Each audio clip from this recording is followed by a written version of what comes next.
ఉమాసహిత మహేశ్వరుని దివ్య చరణారవిందములకు, కార్తీక దామోదరుని యొక్క దివ్య పాదారవిందములకు శతసహస్ర కోటి ప్రణామములు సమర్పిస్తూ, ప్రపంచానికే ఆదర్శపరాయమైనటువంటిది భారతదేశం. ఈ భారతదేశంలో అనేకమైనటువంటి భక్తి ప్రపత్తులు చేసేటువంటి ఛానల్స్ చాలా ఉన్నాయి. ఈవేళ ప్రపంచంలో ఉర్రూతలూగించి భక్తి జ్ఞాన అమోఘమైనటువంటి స్థితిని కలిగించేటువంటి ఛానల్, ఏకైక ఛానల్ భక్తి టీవీ.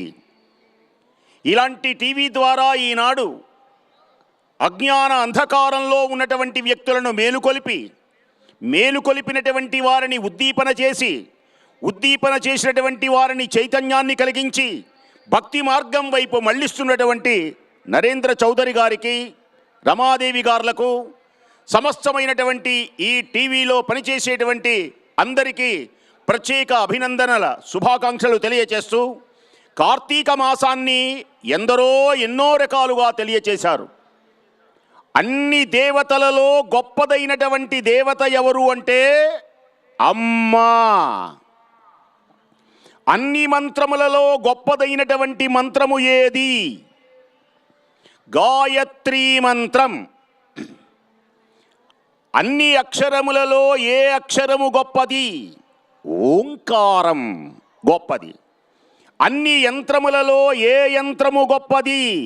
శ్రీచక్రం గొప్పది. అన్ని విద్యలలో ఏ విద్య గొప్పది? శ్రీ విద్య గొప్పది.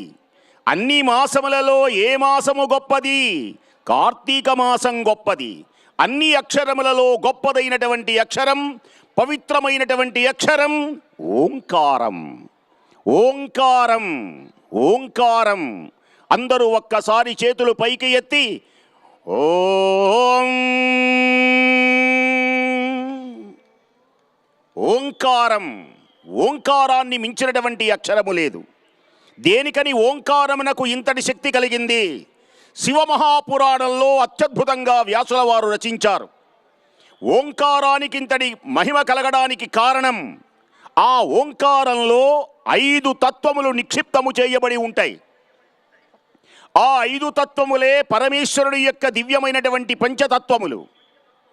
పరమేశ్వరుని యొక్క దివ్యమైనటువంటి రూపమే ఓంకారం. ఓంకారంలో అకార, ఉకార, మకార